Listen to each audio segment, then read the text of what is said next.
petitioner has filed a motion by and through counsel, Ms.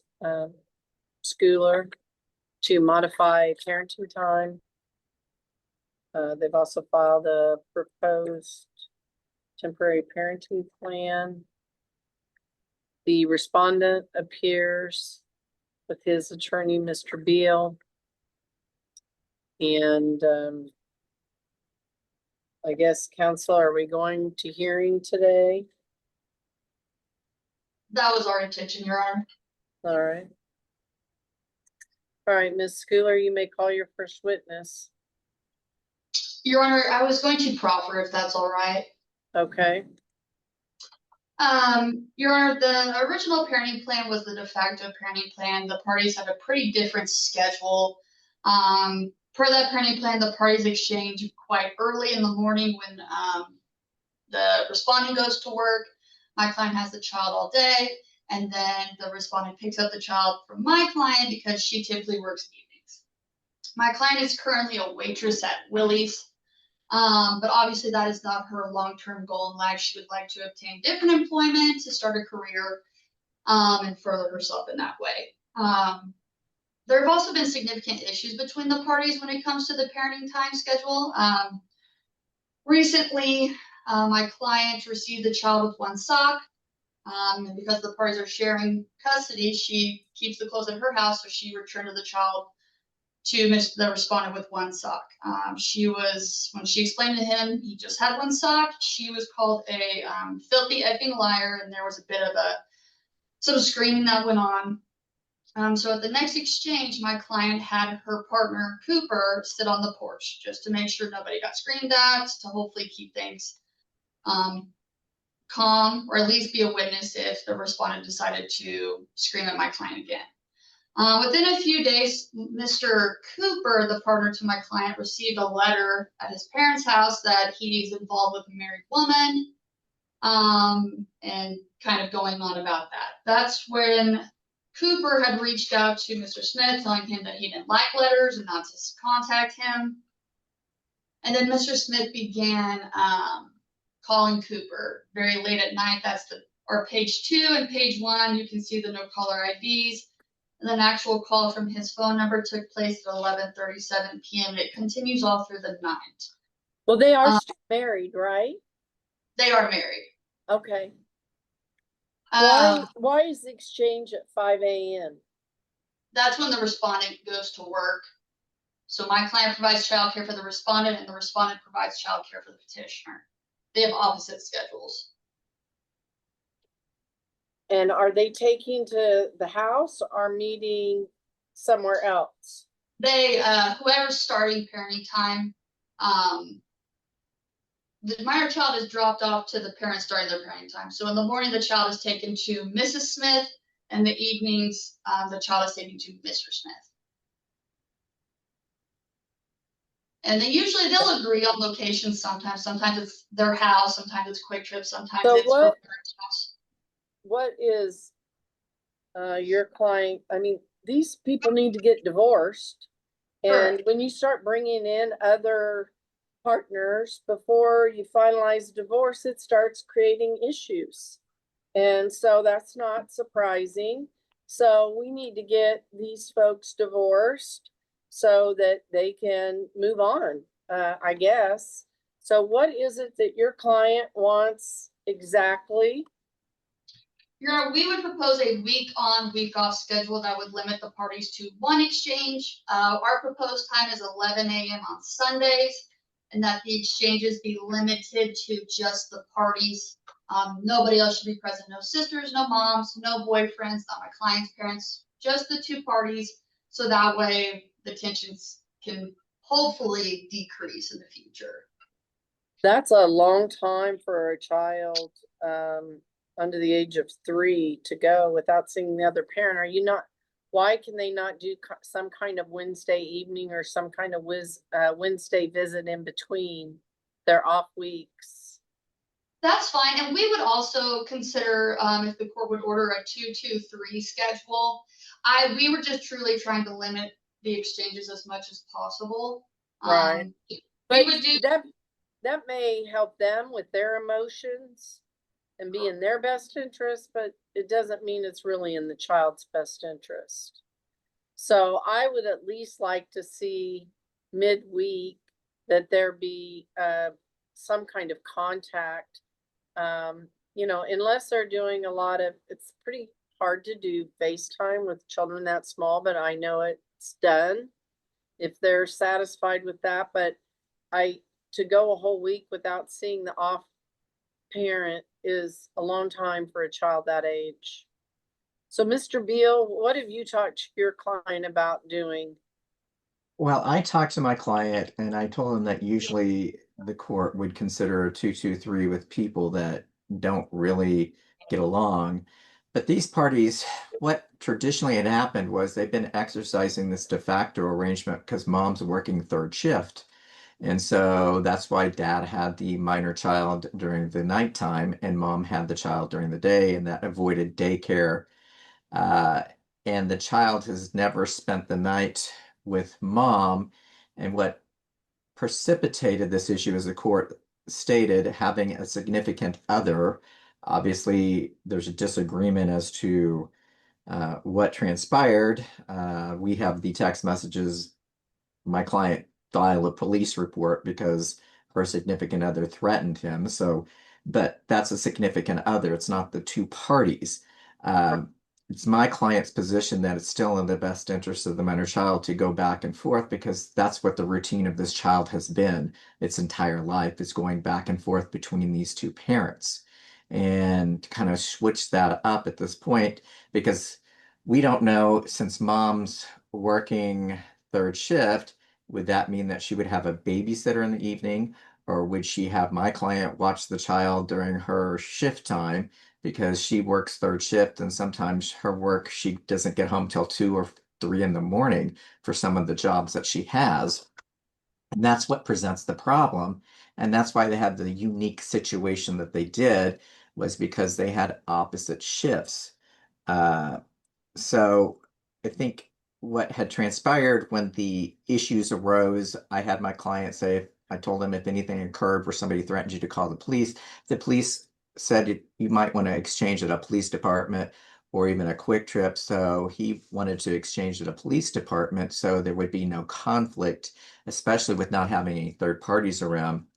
And sometimes my client's schedule is he can't be late to work, so he wants to make sure that when they exchange, that they exchange on time, and if they can't, that he be able to drop the child off at the paternal grandmother's house, and mom pick up the child from paternal grandmother's if she's more than 15 minutes late, in that no significant other be involved. When I say significant others, because sometimes my client, if he's stuck working overtime, that he'd have to have family help exchange, which is different than a significant other, because a significant other is just in the picture for we don't know how long, but the minor child's accustomed to family. I noticed that her dad had helped out with some of the visitation. I think what would help these parties is, counsel did say talking parents app. I think that would be very important for these individuals, a talking parent app. Um, that they continue with the schedule until we know what mom's further future relies on, because we don't know what babysitter she would be using for this minor child. It'd be new, and we wouldn't want the significant other to be watching this minor child.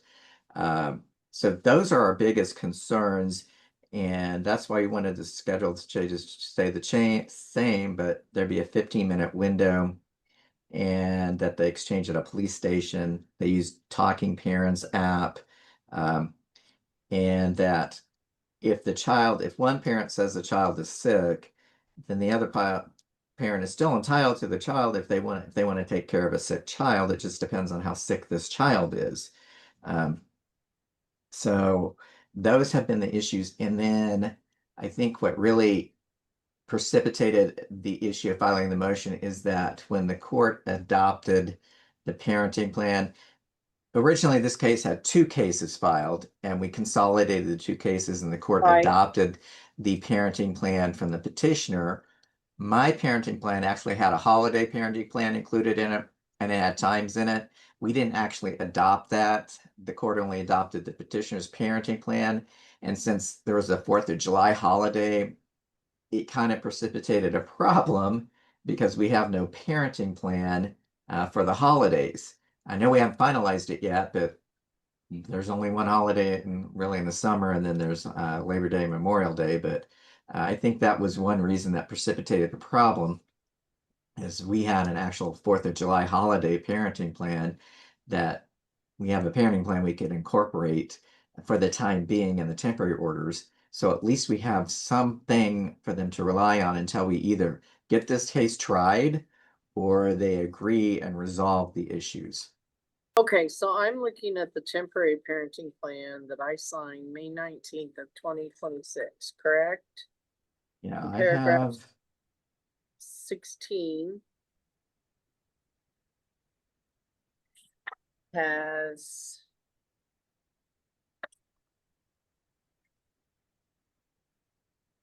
parenting time as follows. The residency of the child shall be shared. Respondent has parenting time Monday through Friday, 4 p.m. to 5:45 a.m. and every other weekend. The petitioner has parenting time Monday through Friday, 5:45 to 4 and every other weekend. Correct? that is the temporary parenting plan that was filed by the opposing party, yes. Okay. Did you, if you have, it's not in here, did you file, Mr. Beal, a response to their motion to modify? I didn't file a response because I was relying on my old parenting plan that was filed in the case that was consolidated. Okay. And so, well, I don't have that file in front of me, so I don't know what your plan said exactly, but, It basically said the same, it had a little bit different times for the parenting plan, but it included a holiday parenting plan. Is what it Okay. included. And Okay. that was the only thing that was different between mine and theirs, is mine had a holiday parenting plan Okay. included in it. All right, so if we kept the plan the same week to week, and the exchange was on the weekend at 11, like they're proposing, how would that affect your client? You mean my client, Your Honor? Yes. Well, I'm looking after the child's best interest, and it's what they're proposing is the child be left with some sort of babysitter at the nighttime, because my client's the one that's been the person that's been having the child when mom's at work. And so it's not doesn't necessarily affect my client, it affects the child, is what our perspective is. Because the child has only slept at my client's house and not at mom's house. And we don't know, since she's worked 3rd shift, that was why this was an unusual situation, is because of the working schedule of the parties. And that's why they had opposite shifts. Basically, one watched the child while the other was at work. And so my client's position is he doesn't want to interrupt what he thinks is in the best interest of the child by the child having a consistent schedule, and that being only watched by the petitioner and the respondent, as opposed to a third party if she's working.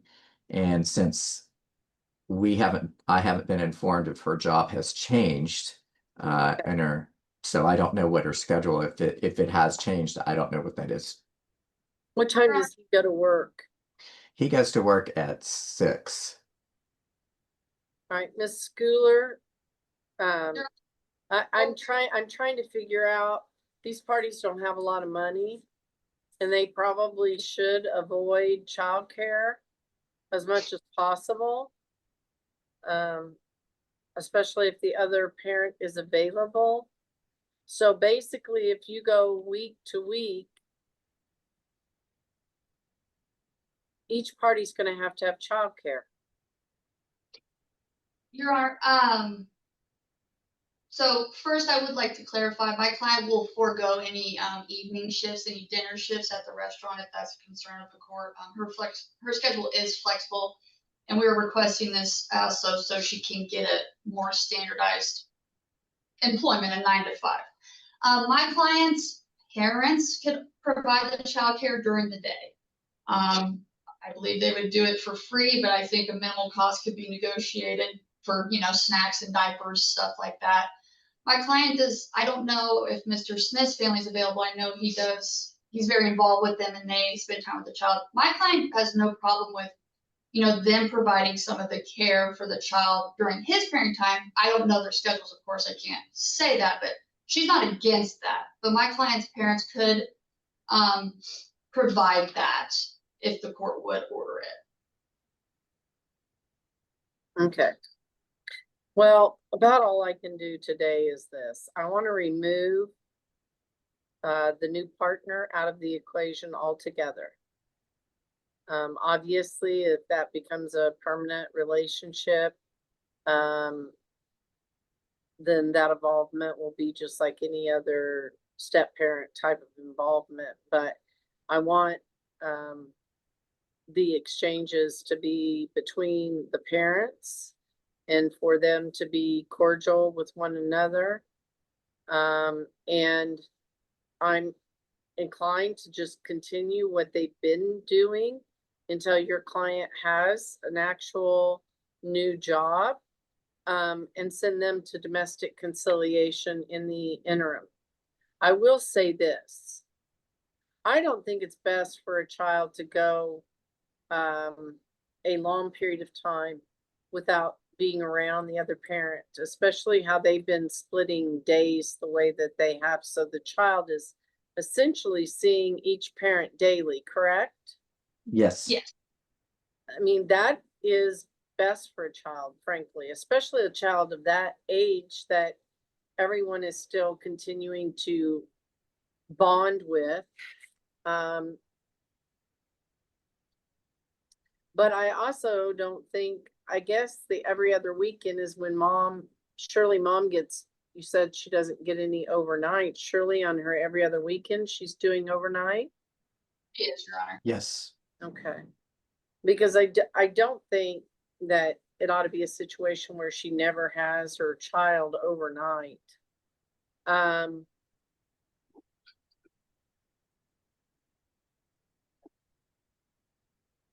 And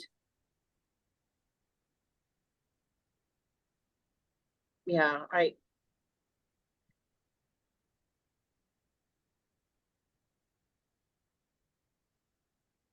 mean, I guess dad could drop the child off at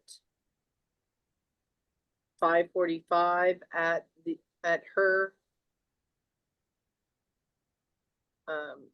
her parents' house if they live in El Dorado, but then that makes her have to get up and get out of the house, go pick the child up. I really would prefer to leave these folks doing the drop off and exchange at their own residences. And they've been doing it at 5:45. This is what your client wanted, Ms. Schooler, to begin with, and that's what we've been doing. And I'm just not inclined just because she's changed her mind now, and she's planning to do something different with her schedule until she has to change it, without getting a full final divorce and permanent parenting plan. I'm inclined to leave it and get them in domestic conciliation and get a finalized plan or recommendations, and get the case finalized. I understand, Your Honor. We obviously this wasn't the most ideal schedule because when they were doing this, they lived together, right? So he'd leave in the morning, she had him all day, he gets home from work, she goes to work when they were together. And then for obviously, statutes and rules, we had to file a de facto parenting plan. So I guess I could have requested a different parenting plan, but we would have had to, had a affidavit and a motion and things like that. So it was working. It's not just that she wants to change her employment. I mean, there's been some issues, you know, despite which side the court finds more credible, there are issues that are going on between the parties. Right. She does have overnights, Your Honor. She does have them every other weekend. If the court's going to keep the schedule, the parties were originally exchanging at each other's residences when these issues started. They kind of got shifted to the police station temporarily until we heard from you. So if the court could make it a requirement that they occur at the party's residence, that would be preferred. I do understand why the court believes a week on and week off is a long time for a child, especially going every day. I totally see that reasoning. That's why if the court temporarily wants to change it to a 2-2-3, we can make that work. It's just the amount of exchanges are a lot, but I see how that could be beneficial as well. But we would like to go to DC as well. Okay.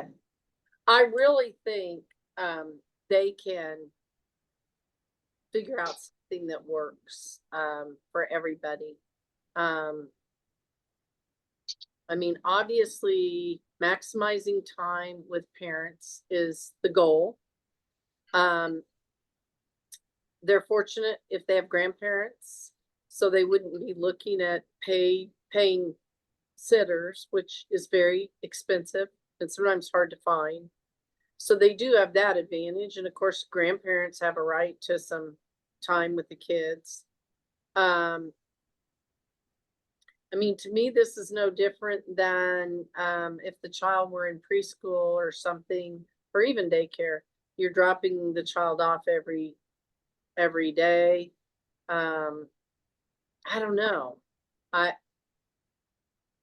The only other know thing, it's early in the morning, but the child still probably naps, and I feel like the child's getting maximum time with both parents, and that's where the child should be. So how far along are you on resolving everything else so that we can get them divorced?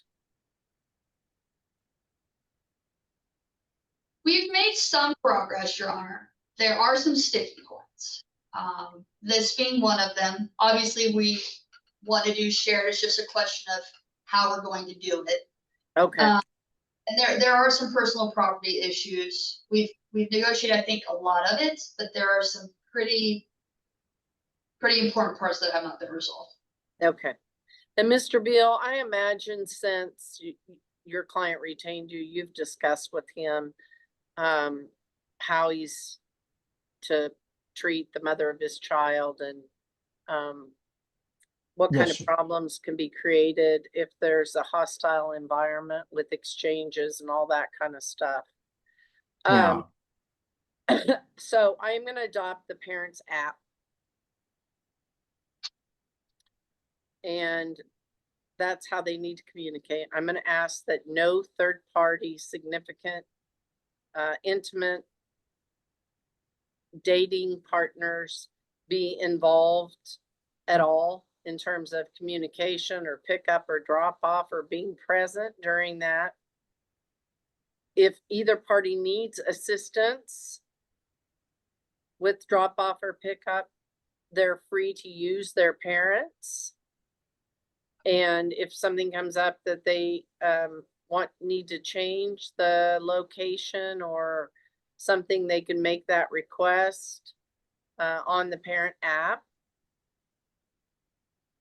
the only other, Your Honor, would the only other thing I would say is that her significant other lives with her, and so it's not in a well-traveled area, and that's what there's tension between the two of them, obviously. And so my client still had concerns about him since he lives with her, and he wants to make sure that there's no issues because he'd rather have a safe drop off. But I know the court's concerned about leaving the child where they were at her house. That since there's conflict between the significant other that lives with her, that's one of the biggest issues. Your Honor, he doesn't reside there. Okay. All right. Yeah. I mean, you all said, let's give it 6 months without our child having to deal with new people. Yeah, I want to just admonish them both of, this is a situation that you both have to make work for the child that you created.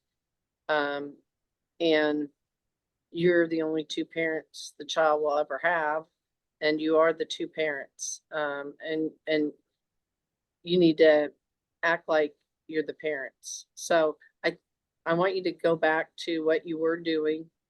I want to send you to DC, and I want to see how you're communicating through the parent app. And then I'll review the case, and I'm hoping you can take care of the property issues and we can just get a final divorce. I will, in the interim, adopt Mr. Bill's proposed holiday plan. And I want to ask Ms. Schooler, who would you have in mind to be a domestic conciliator?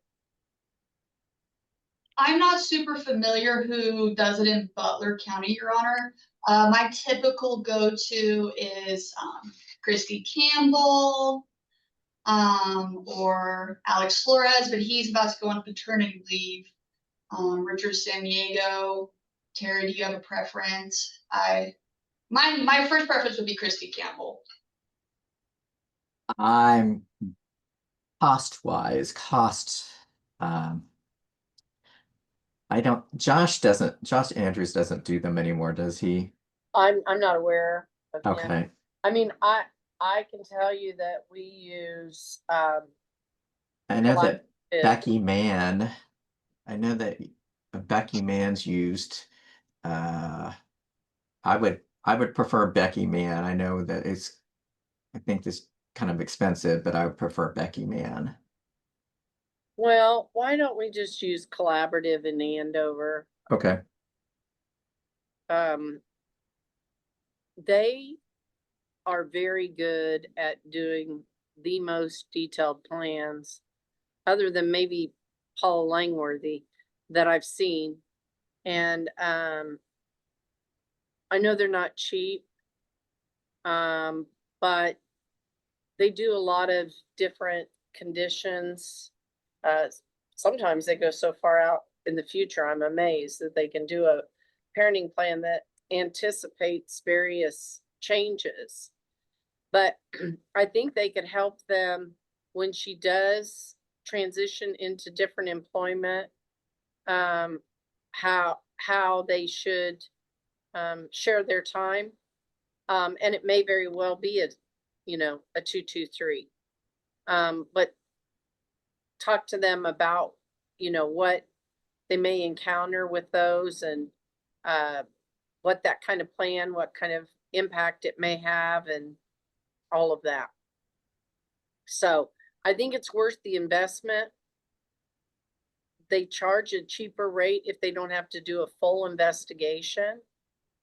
If the parties make a lot of accusations and they can't come to any agreement on any of the parenting plan essentials, then it gets more expensive as they do a full investigation to make recommendations to the court. So it really is up to them how much time has to be spent, depending on how well they cooperate and listen and are able to negotiate a co-parenting plan that's best for the child. So, Ms. Schooler, your client may get what she wants. She may not, I don't know. She may get what she wants through a domestic conciliation process. She can put forth her thoughts. And Mr. Bill, your client may get what he wants. I don't know. But let's get them in front of the domestic conciliator, and let's stop having their own personal issues with the other parties' involvements interfere with the best interest of the child. And by that person not living with you, that person not being present during exchanges, not having any contact with each other, and your most of your communication through an app, I'm hoping that will eliminate any further issues, because nobody wants to get arrested.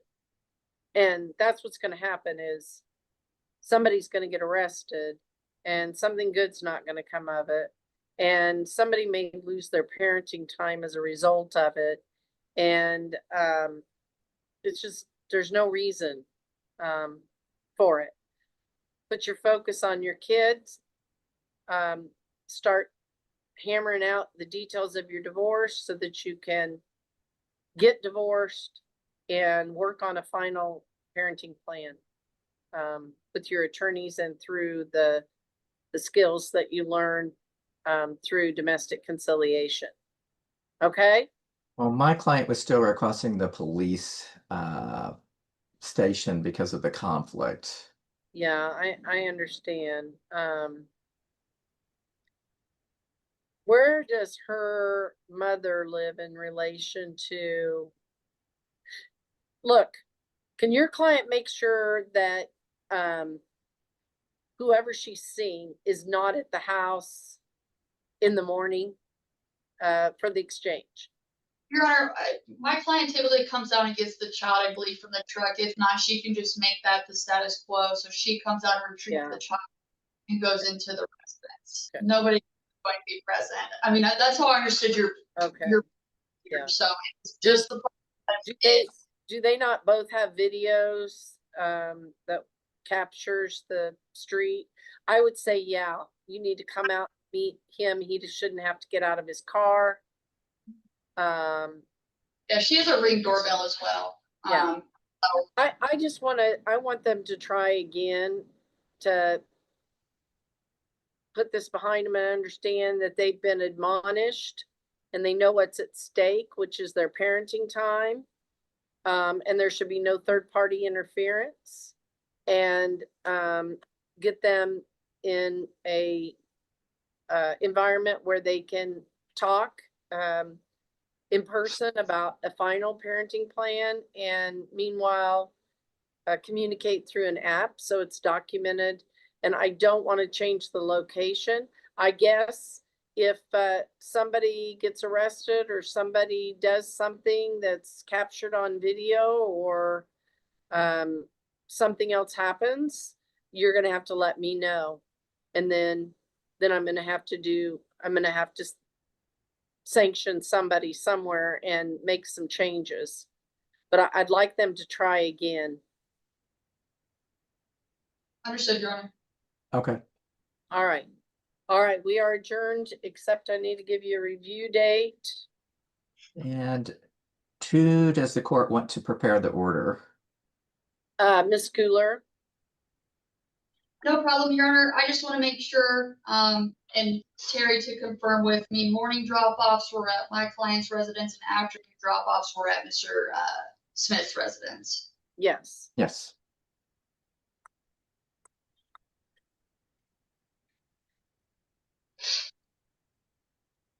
All right. And let's do a review for maybe a final divorce on September the 17th at 2.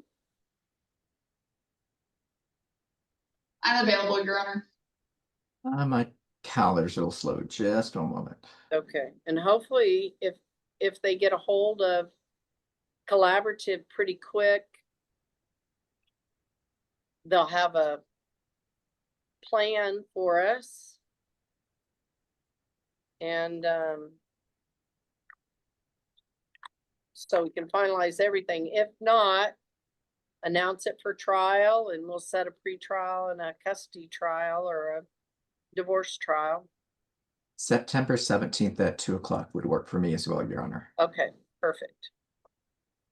I'm going to put final divorce or alternative announce for trial. All right. Good luck and let's see what you're capable of doing between now and then, and hopefully you can transition a little bit better into what's to come for both of you, which is co-parenting for the next 16 years or whatever it is. So, okay. All right. If All right. there's nothing further, we are adjourned.